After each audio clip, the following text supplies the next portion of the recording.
코나 하이브리드 모델입니다. 외관에서의 차이점은 가솔린 모델하고는 없고요. N9하고는 조금 차이가 있는데, 개인적으로 저는 그냥 일반형 지금 보고 계신 하이브리드 모델이나 가솔린 모델의 디자인이 조금 더 이쁘지 않나 싶습니다. 개인차가 있는 것 같아요. DRL은 여전히 위쪽에 올라가 있는데 살짝 좀 동글게 다듬어져 있고요. MFR 방식의 LED 타입 헤드램프는 야간에 밝은 시야가 인상적이죠. 한번 보실까요? 앰비언트 라이트는 별도로 없고요. 크러쉬패드에 없다는 말씀입니다. 발공간에 간접 조명 있고 컵홀더 쪽에 은은하게 있습니다.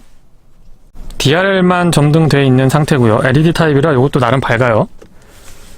기존의 프로젝션 타입에서 MFR 방식으로 바뀌었는데, 확실히 저는 이 광원의 폭이나 직진성, 거기다가 이 테두리 부분이 꽉 차는 그런 느낌이 좋은 것 같습니다. 시인성은 프로젝션보다 나은 것 같아요. 아래쪽에 잔상 같은 것들이 살짝 있긴 하지만 그렇게 거슬리는 편은 아니고요. 확실히 폭이나 직진성이 좋습니다. 더더군다나 이 테두리 부분에 프로젝션하고 다르게 이 꽉 채워지는 듯한 느낌이 훨씬 더 시야 확보에는 유리한 것 같아요. 헤드램프 타입은 달라졌지만 DRL과 헤드램프가 나눠져 있는 디자인은 기존의 코나랑 같고요.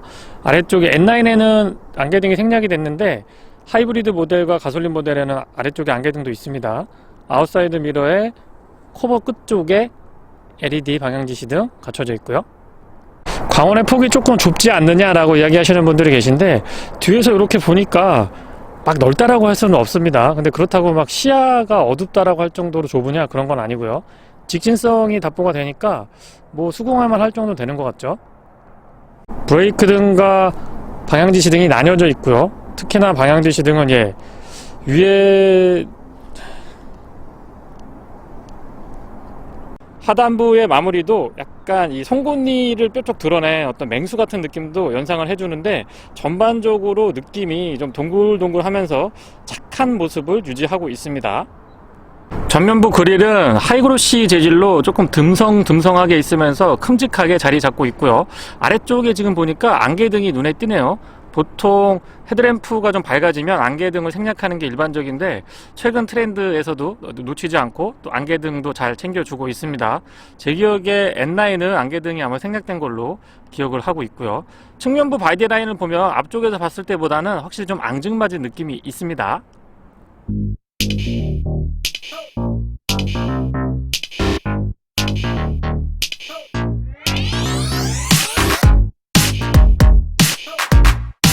1.6 GDI 하이브리드 시스템입니다. 배기량은 1580cc고요. 엔진 출력은 105마력에 토크 15고요. 모터는 32kWh에 170입니다. 시스템 총 출력은 141마력이고요. 연료 탱크가 38리터네요. 6단 DCT랑 매칭을 이루고 있고요. 측면부 바디라인도 다이나믹한 느낌 좋습니다.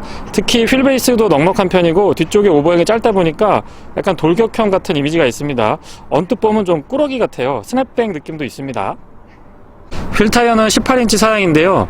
페이스리프트 직전에 이 비슷한 형태의 휠을 선보이기도 했었죠. 타이어 사이즈는 225, 45, 18입니다. 아웃사이드 미러 커버를 블랙으로 처리를 해줬고, 이 A필러 쪽에 올라가는 부분들, 그 다음에 루프도 블랙으로 다 처리를 해주다 보니까 약간 이원화된 느낌이 있어요. 보통 프랑스 르노의 차량들이 이런 시도들 많이 하는데, 저는 나쁘지 않다고 봅니다. 주유구는 앞쪽에서 레버를 잡아 당겨야 되고요. 하이브리드 모델, 가솔린 기반의 하이브리드 모델이라서 요소수는 별도로 없습니다. 휠 아치나 로커 패널은 SUV의 이미지를 좀 부각시키려고 한 노력이 엿보이는데요. 특히나 약간 매트한 느낌, 무광으로 처리를 해주고 있어서 재질도 다르죠. 확실히 터프한 느낌이 잘 살아납니다. 후면부 디자인은 사다리꼴 형태로 아래쪽으로 갈수록 넓고 딱 벌어진 남성의 어깨가 연상이 됩니다. 물론 위쪽이 약간 좁빗하기 때문에 상대적으로 좀 작아 보이는 느낌은 어쩔 수 없는 것 같아요. 테일램프가 좀 독특한데요. 위쪽에 테일램프 기능이 있고, 아래쪽에는 방향지시 등하고 후진등이 자그마치 LED로 잘 자리 잡고 있습니다. 상위 모델인 투싼에서도 일반 벌브가 들어가는 거에 비하면 현대자동차에서 코나에 신경을 많이 써줬다라는 생각이 들고요. 크롬 가니쉬를 짧게 살짝 덧대준 것도 저는 디자인 포인트로 좋다고 봅니다. 디퓨저는 과감하게 가져가고 있는데 잔기교는 부리지 않았고요. 머플러는 조수석 뒤쪽으로 이렇게 보시면 싱글 타입으로 바닥을 보고 있지 않고 뒤쪽을 보고 있네요. 보통 하이브리드 모델이나 친환경 모델들 보면 바닥을 보는 게 일반적인데 코나는 바닥을 보지 않고 뒤쪽을 정조준하고 있습니다. 후측면에서 보면 이 부분이 조금 도드라지는데요. 현대자동차의 다른 라인업에서도 이 디자인 포인트 많이 들어갑니다. 잘 눈여겨보시면 아마 아반떼에서도 눈치채신 분들도 계실 것 같아요. 어쨌거나 디자인 포인트로 패밀리룩을 가져가는 거는 저는 바람직하다고 봅니다. 테일게이트는 수동이고요. 게스식 리프트 압력이 좀 탄탄한 편이기 때문에 열고 닫을 때 불편하시진 않습니다. 위쪽에 이렇게 손잡이를 만들어준 것도 좀 센스 있다라고 보고 있고요. 아래쪽에 보시면 이 코나의 뒤쪽 공간은 넓다고는 할 수가 없습니다. 왜냐하면 차량의 전체적인 컨셉이나 크기에 비해서는 좁지는 않은데 기존의 현대자동차가 워낙 이 뒤쪽은 잘해주고 있다 보니까 상대적으로 조금 좁은 느낌이 있습니다. 안쪽에는 이렇게 조명도 있지 않고 꼼꼼하게 잘 갖춰주고 있고요. 바닥 부분 보시면 굉장히 도톰하게 잘 처리를 해주고 아래쪽에 스티로폼 같은 것도 짜임새 있게 잘 해뒀습니다. 높이가 조금 높지는 않지만 널쩍하기 때문에 타월이라든가 각종 케미컬 같은 거 보관하시면 깔끔하실 것 같아요. 그 아래쪽으로는 펑크스리 킷을 갖추고 있는데 지금 여기는 빠져 있고요. 여기에도 공간에 조금 더 마무리를 신경 써줬으면 더 좋지 않았을까 싶은데 특별히 공명은 이슈나 그런 것들은 발생하지 않았습니다. 뭐 요 정도만 해도 충분한 것 같아요. 그래도 SUV니까 2열 시트 접어서 제가 한번 다시 정리해서 보여드려 볼게요. 2열 시트는 등받이 접으실 때 이 레버를 잡아당기시면 이렇게 딱 접을 수가 있습니다. 2열 등받이까지 폴딩을 하고 나면 꽤나 넉넉한 공간이 확보가 되는데요. 확실히 SUV가 이런 면에서는 장점이 분명합니다. 차박 같은 거 하시기 위해서는 길이가 좀 확보가 돼야 되는데 아무래도 차가 전장이라든가 휠베이스가 그렇게 많이 긴 편은 아니기 때문에 차박으로는 제가 신장이 큰 편이 아닌데 저도 그렇게 넉넉할 것 같지는 않습니다. 스마트키는 현대자동차의 다른 라인업과 공유하고 있습니다. 일반적인 형태인데 그립이 나쁘지 않죠. 아웃사이드 도어 핸들의 스마트키 버튼은 뒤쪽에 넣었고요. 앞쪽에만 이렇게 음각 처리되어 있습니다. 실내를 열었을 때 앞쪽에서는 좁다라는 느낌은 들고 있지 않고요. 뒷좌석을 이제 이렇게 넘어가서 보면 이 차가 큰 SUV는 아니구나 그런 느낌들은 전달이 됩니다. 시트의 형상이라든가 기본적으로 편의성은 떨어지지 않는 것 같고요. 단순해 보이는데 의외로 편했습니다. 헤드레스트는 충분히 푹신하면서 또 제 체형에 잘 맞게 목을 잘 받쳐주더라고요. 도어 쪽을 설명을 드려보면은요, 일단 디자인이 심플합니다. 그리고 윈도우 컨트롤은 앞쪽만 오토로 작동을 하게 준비가 되어 있고요. 옵션이지만 크렐 사운드 시스템 선택하실 수가 있습니다. 맥포켓은 조금 더 컸으면 좋겠는데 일단 페트병 보관하기에는 부족함은 없습니다. 아래쪽에 보시면 레버를 잡아당기면 주유구를 열 수가 있는데 아반떼도 같은 형태죠. 시트는 전동이고 허리 지지대는 앞뒤로만 됩니다. 이 방향이라는 말씀이고요. 페달은 일반형이 적용이 되어 있고 조금 작은 듯 싶지만 그렇게 불편하지 않았습니다. 풋레스트는 이 정도면 적절한 것 같은데 폭이 조금 더 넓으면 편할 것 같다라는 생각은 드네요. 레버 잡아당기시면 본닛 오픈하실 수가 있고요. 틸팅 앤 텔레스코픽은 수동 레버 타입입니다. 풀옵션 차량이다 보니까 꽉 차있는 버튼을 확인을 하실 수가 있는데요. 특이사항은 아래쪽에 보시면 하이브리드 모델이라서 12V 배터리 리셋하는 기능이 포함되어 있습니다. 이 측면 센터 터널에 공간을 조금 더 마련해 줬으면 어떨까라는 아쉬움이 들기도 하네요. 소소한 부분인데 이 에어벤트는 항공기 엔진하고 비슷한 형태죠. 만져보면은 짤깍짤깍 하는 요 느낌도 좋고요. 상하좌우로 유연하게 움직여 주기 때문에 훨씬 더 효율적으로 사용하실 수가 있습니다. 물론 잡소리 같은 것들도 발생하진 않았고요. 스티어링은 3스포크 타입인데 이제는 좀 변화가 있어야 될 때가 아닌가 싶습니다. 시동은 버튼 타입이고요. 가솔린 1.6L 터보 엔진을 기반으로 하이브리드 시스템을 구축했습니다. 조용합니다. 일단 하이브리드 차량들이 조건에 따라서 조금 다르기는 한데 초기 시동 시에 굉장히 조용한 특징이 있죠. HUD가 컴바이너 타입으로 붙게 되는데요. 한번 올려볼게요. 아래쪽에서 화면이 쭉 올라오고 여기에 이렇게 보이시죠? 폰트도 진하고 뭐 컬러 같은 것들도 적절하게 잘 대응을 해주고 있어서 그렇게 불편하지 않았습니다. 다만 이제 아무래도 유리에 반사돼서 하는 게 조금 더 덜 거추장스럽고 유용하긴 하죠. 클러스터는 현대자동차가 잘 해주고 있는 대표적인 부분이라고 생각을 합니다. 깔끔하고 시인성이 떨어지지 않고요. 드라이브 모드를 별도로 선택할 수 있게 준비가 안 돼 있기 때문에 그런 점들은 조금 아쉬운 점으로 말씀드려 보겠습니다. 좌측에는 인포테인먼트에 관련된 기능들, 우측에는 어댑티브 크루즈 컨트롤, 스마트 크루즈 컨트롤에 관련된 기능들 잘 정돈되어 있습니다. 조작감도 나쁘지 않죠. 패드 시프트 잊지 않았고요. 10.25인치 AV에는 현대자동차가 대표적으로 잘 해주고 있는 부분이라고 생각을 합니다. 터치했을 때 감각도 좋고요.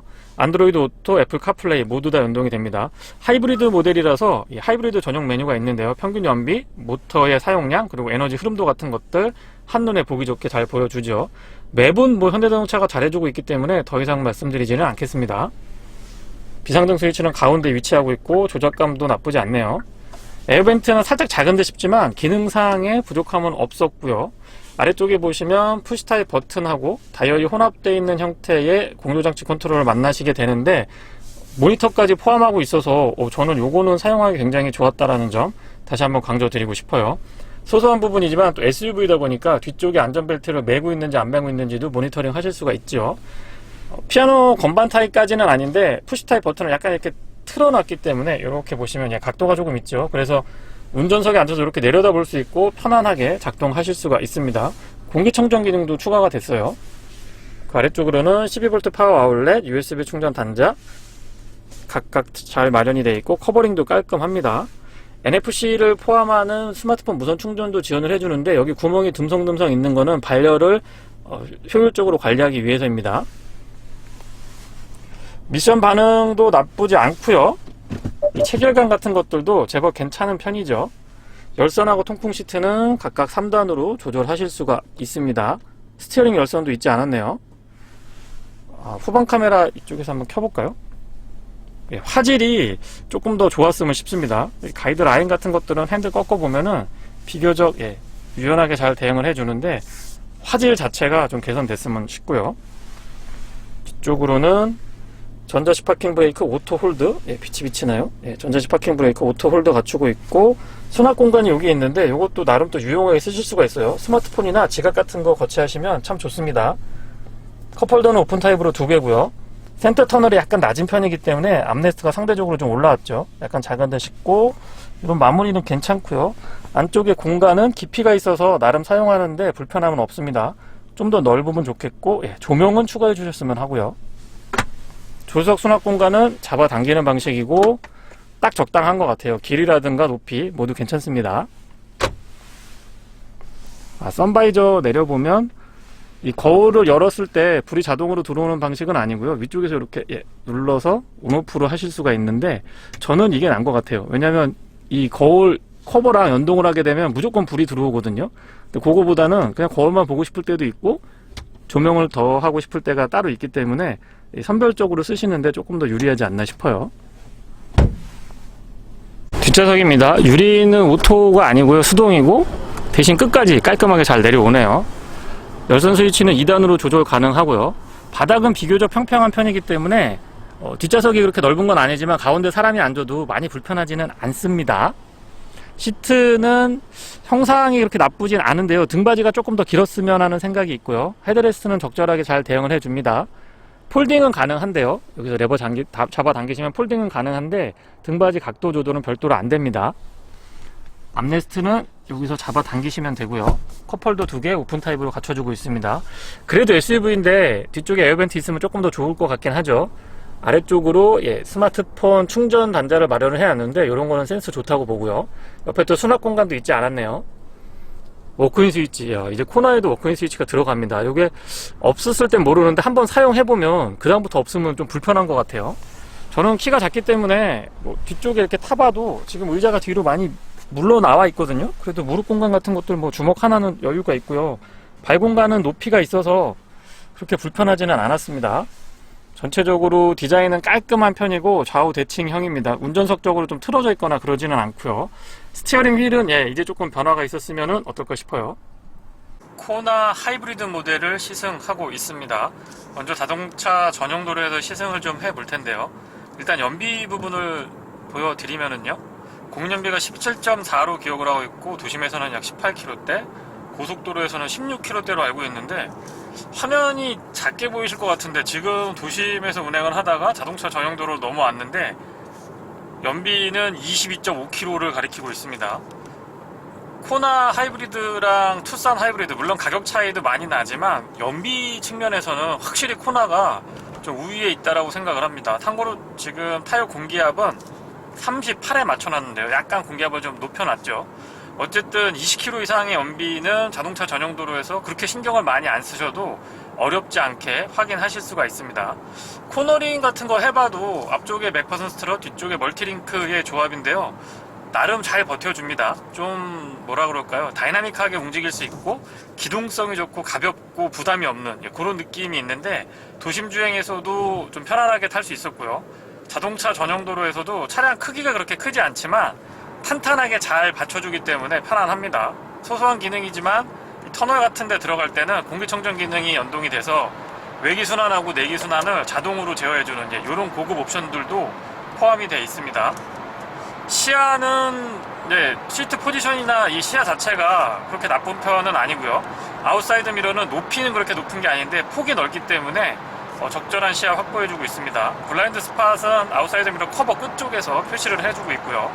클러스터는 전자식이라서 조금 신차를 타고 있는 듯한 느낌 전달을 해주고 있고 시인성이라든가 해상도 같은 것들 나쁘지 않습니다. 그리고 컴바이너 타입의 HUD는 글쎄요, 안쪽에 폰트가 조금 더 컸으면 싶은 생각이 있는데 보는데 크게 이상은 없었고요. 해상도가 또렷하기 때문에 다양한 기능들 효율적으로 활용을 하실 수가 있습니다. AV에는 10.25인치 와이드 타입이 들어가 있는데 페이스리프트 이전 하이브리드 모델에도 요 사양이 들어가 있었죠. 그래서 요거는 보기에도 굉장히 좋고 조작하기에도 참 좋다라는 점 말씀을 드리겠습니다. 확실히 이 도심 주행보다는 고속도로에 들어왔을 때 연비가 조금 더 떨어지는 듯한 느낌이 드는데요. 도심에서는 17, 18km 어렵지 않게 보실 수가 있습니다. 물론 연비가 낮게 나올 때에는 그거보다 많이 떨어지기도 하지만 도심 주행에서 고속도로보다 조금 더 연비가 좋다라는 점도 말씀을 드리고요. 드라이브 모드는 두 가지인데요. 좀 독특합니다. 별도 조절 스위치가 없고 기본은 에코로 세팅이 되어 있고 이 기어 노브로 화면에 잘 안 잡히실 것 같은데 운전석 쪽으로 탁 쳐주면 S 모드로 바뀌면서 클러스터의 변화가 오죠. 스포츠 모드하고 에코 모드 두 가지가 존재를 합니다. 모드 간의 편차도 제법 있는 편이고요. 에코 모드, 그러니까 일반 모드에서는 드라이브로 놓고 패들 시프트를 조정을 하면 회생 제동을 컨트롤 하실 수가 있고요. S 모드, 스포츠 모드에서는 기어를 수동으로 6단까지, 1단에서 6단까지 DCT를 움직이실 수가 있는데 굉장히 빠릿빠릿하게 반응을 해줘서 하이브리드가 운전의 재미를 느낄 수 있다? 일반적인 기존 상식에서는 조금 어려운데 코나 하이브리드에서는 엔진 힘도 나름 나쁘지 않고요. 복합 연비나 이런 것들 감안을 해보면 또 효율적인 측면도 떨어지는 건 아니고요. 아마 시스템 총 출력이 140마력 조금 넘어갈 걸로 알고 있는데 그 정도면 일상에서나 고속도로에서나 연비도 좋으면서 달리고 싶을 때 어느 정도 달릴 수 있는 파워트레인인 것 같습니다. 이전 코나에서는 저는 소음하고 진동, 특히 소음이 제일 불만이었는데 확실히 개선된 모습을 보여주고 있고요. 참고로 지금 제가 주행하고 있는 도로가 아스팔트가 아니에요. 지금 시멘트이기 때문에 간혹 가다가 아우 되게 시끄럽다고 막 이야기 하시는데 네, 시끄럽습니다. 근데 이 도로에서는 웬만한 차가 다 시끄럽고요.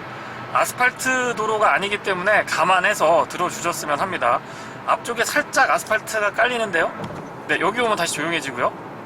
다시 또 시끄러워지고 요런 노면 타는 것도 있으니까 그런 것들 감안해서 생각을 해주셨으면 좋겠고, 확실히 말씀드릴 수 있는 건 이전의 코나보다 페이스리프트 이전 모델보다는 많이 조용해졌다. 바른 방향으로 가고 있는 것 같아요.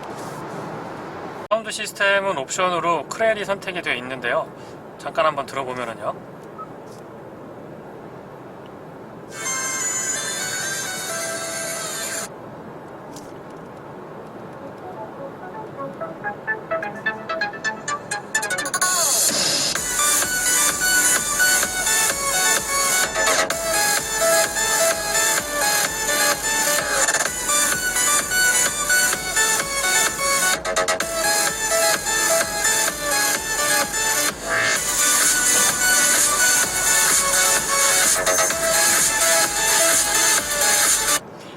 제가 순정치고는 계속 괜찮다고 말씀을 드리는데요.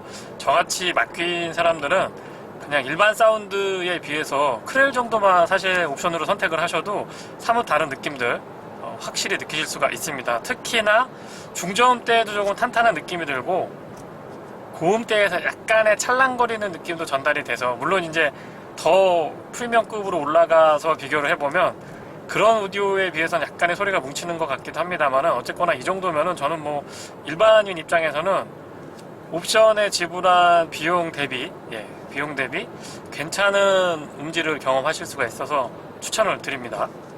헤드램프는 야간 시야가 정말 좋은데요, 확실히 프로젝션 타입 바이 펑션이 들어가 있다고 하더라도 프로젝션 타입 LED보다는 저는 MFR 방식이 촘촘하게 꽉 채워주면서, 지금 편도 3차선이거든요 3차선 도로인데 양쪽 차선을 꽉 메워줍니다. 테두리 부분이 프로젝션들은 조금 어둡게 마련인데 화면으로 어느 정도까지 전달이 될지 모르겠습니다만 운전할 때의 시야는 굉장히 좀 시원시원합니다.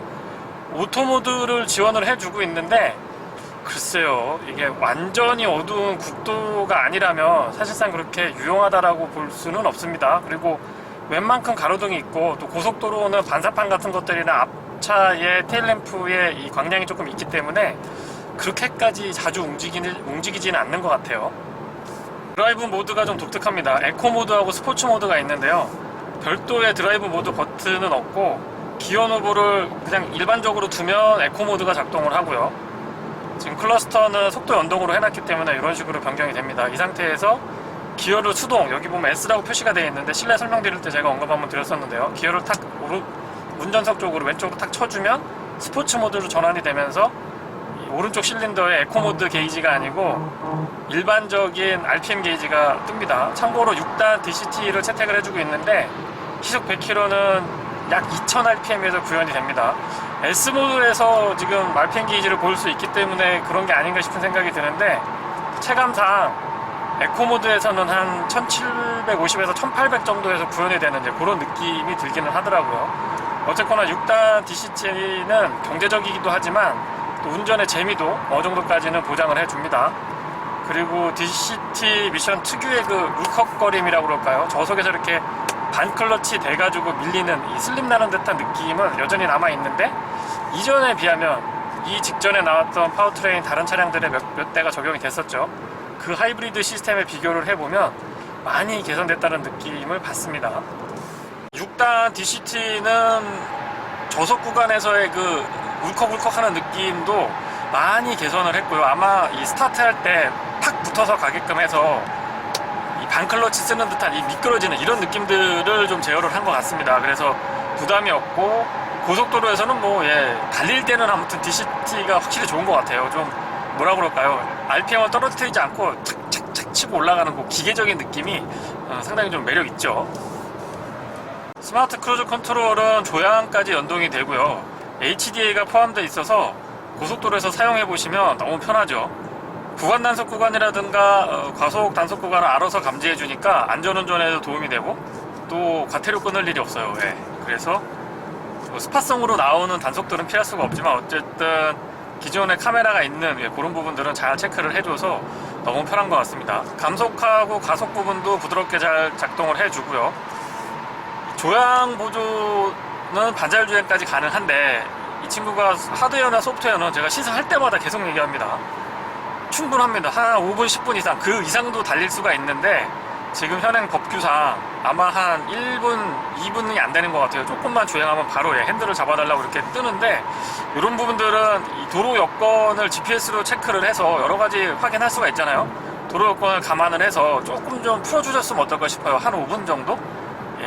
그러니까 차가 그렇게 막히지 않거나 아니면은 직선주로 오거나 뭐 여러 가지 상황을 봤을 때 위험 요소가 높지 않다, 많지 않다, 뭐 이런 구간에서는 조금 더 탄력적으로 풀어줬으면 합니다. 브레이크 성능은 넘치지도 모자라지도 않는 것 같아요. 과거에는 많이 밀리고 막 현대자동차 브레이크가 약하다 이런 이야기들이 많이 있었는데, 최근에 나오는 현대자동차들은 브레이크가 강한 친구들도 이제 등장을 하고, 옵션으로 N 퍼포먼스 브레이크 같은 거, 대용량 브레이크 같은 거 선택을 할 수 있는 차들도 있기 때문에 브레이크에서는 크게 불만족은 없습니다. 다만 이제 좀 달리시는 분들은 N라인 쪽으로 가시거나 N 퍼포먼스 패키지 중에서 대용량 브레이크를 좀 선택을 해 보시는 것 정도는 저는 나쁘지 않을 것 같고 추천도 좀 드려봅니다. GDI 엔진과 전기 모터의 조합이 저는 나쁘지 않은 것 같고요. 터보 엔진 같은 경우는 힘은 물론 좋죠. 힘은 물론 좋은데 약간의 그 내연기관에서 전기로 갔다가 전기에서 내연기관으로 이 쉬프트 되는 과정에서 조금 이질감이 크게 다가오기도 하거든요. 뭐 미션하고의 영향도 있을 것 같긴 합니다만은. 근데 그에 비해서 GDI 엔진의 하이브리드 시스템은 조금 더 편안하다고 그럴까요? 예, 어쨌든 이번 페이스리프트 코나 하이브리드 모델에서의 그 저속 구간에서 울컥거림은 확실히 좀 개선된 모습을 보여줍니다. S 모드로 킥다운 같은 거 해보면 아무래도 이 직분사 엔진이다 보니까 조금 괄괄한 느낌이 있어요. 그래서 저는 개인적으로 그런 느낌들을 좀 선호하는 편인데, 개인에 따라서는 조금 좀 불편하게 느끼실 수도 있을 것 같다는 생각을 했습니다. 배기음은 조수석 쪽으로, 배기구가 조수석 쪽으로 이 싱글로 나와 있어서 그렇게 뭐 좀 달리는 듯한 느낌 뭐 이런 거는 없고요. 그렇다고 완전히 병맛이냐? 또 그건 아닙니다. 나름 또 배기음이 조금 나기도 합니다. 앞좌석만 봤을 때는 상위 모델인 산타페까지는 아니지만, 예, 투싼까지는 크게 부럽지 않을 정도의 공간은 갖춰주고 있습니다. 아반떼 같은 차량하고 비교를 해봐도 훨씬 더 여유가 있다라고 느껴져요. 근데 하지만 이제 뒷좌석을 생각을 하면 성인 남성 둘이 앉았을 때 막 편하다고 말씀드릴 수는 없을 것 같아요. 그래서 이 차는 제 개인적인 생각은 두 분이 타시는 분한테는 너무 좋은, 예, 도심형 SUV로 너무 엔트리급으로 너무 괜찮고요. 아마 아이가 어린 집에서도 나쁘지는 않을 것 같아요. 오히려 너무 어려서 이 카시트를 사용을 한다면은 산타페나 투싼 쪽으로 가시는 게 맞는 것 같고요. 아이가 약간 커서 이 카시트를 안 해도 될 정도? 초등학교 고학년에서 중학생 요 정도, 중학교 한 1, 2학년 정도까지라고 한다면 굉장히 괜찮은 대안입니다. 제가 사륜구동을 굉장히 좋아하는 편이기도 한데, 이렇게 코너링 같은 거 해보면은 그게 나쁜 편은 아닙니다. 그리고 이 하이브리드 시스템을 갖춰주고 있는 차량들 보면 배터리 무게가 있기 때문에 오히려 내연기관보다 이 무게중심이 제 개인적으로는 더 나은 것 같아요. 근데 이제 이렇게 코너 딱 돌았을 때 아무래도 이제 언더 경영이 조금 더 이 언더스티어 경향이 좀 더 도드라지니까, 이럴 때는 하이브리드의 H트랙에 사륜구동까지 더해줬으면 정말 재미있겠다, 정말 안정적으로, 그리고 또 재미있게 차를 탈 수 있겠다, 그런 생각을 좀 해보게 됩니다. 다른 것보다 EV 모드의 적극적인 개입이 저는 가장 인상 깊었고 또 마음에 들었습니다. 참고로 몇 킬로까지 순수 전기 모드, EV 모드로 주행이 가능한가 테스트를 해봤는데, 제가 해봤을 때는 104km까지는 순수 그러니까 순수 전기 모드, EV 모드로만 주행이 가능했습니다. 105, 106, 110 정도까지 속도를 올리게 되면은 바로 또 내연기관으로 전환이 되더라고요. 그래서 EV 모드의 적극적인 개입 다시 한번 강조를 드리고 싶고, 최대 속도는 저는 104km까지 확인했다는 거 정리해드립니다. 도심주행에서의 승차감, 그리고 기동성이라는 측면에서 접근하더라도 충분히 만족도는 전해주고 있고요. 앞쪽에 맥퍼슨 스트럿, 뒤쪽에 멀티링크의 조합인데요. 현대자동차가 나름의 노하우가 축적된 대표적인 서스펜션 셋업입니다. 이 분야에 있어서는 경쟁력이 세계 수준에 비교를 해봐도 그렇게 떨어지는 건 아니라고 생각을 하고요. 최근에 나온 일부 차종에서는 오히려 해외의 모델들보다 조금 더 부드럽고 유연한 세팅들 보여주고 있습니다. 하이브리드 모델이다 보니까 이 가다서다를 반복할 때 스트레스가 확실히 적은데요. 다른 것보다도 EV 모드가 굉장히 적극적으로 개입을 해줍니다. 물론 뭐 고속 항속에서도 EV 모드로만 주행을 할 수 있었기 때문에 저는 그 부분은 다시 한번 좀 칭찬을 해주고 싶고요. 확실히 이전보다 EV 모드가 좀 적극적입니다. 바깥의 온도가 지금 한 4도, 3도 정도 유지가 되는데, 냉간 시에는 이 열이 올라왔을 때는 듣지 못했던 간헐적입니다. 간헐적이기는 한데 그 고주파음 같은 게 엔진에서 모터에서 엔진으로 전환될 때 그 순간에 조금 더 크게 도드라지는 것 같습니다. 그리고 평상시에 조용하다 보니까 냉간시에 유독 좀 엔진이 많이 소리를 많이 낸다.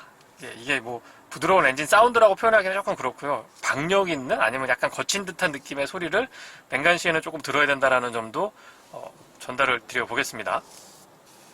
연비는 그냥 이것저것 신경 쓰지 않고 편안하게 타시면 16km 정도는 뭐 어렵지 않게 유지를 합니다.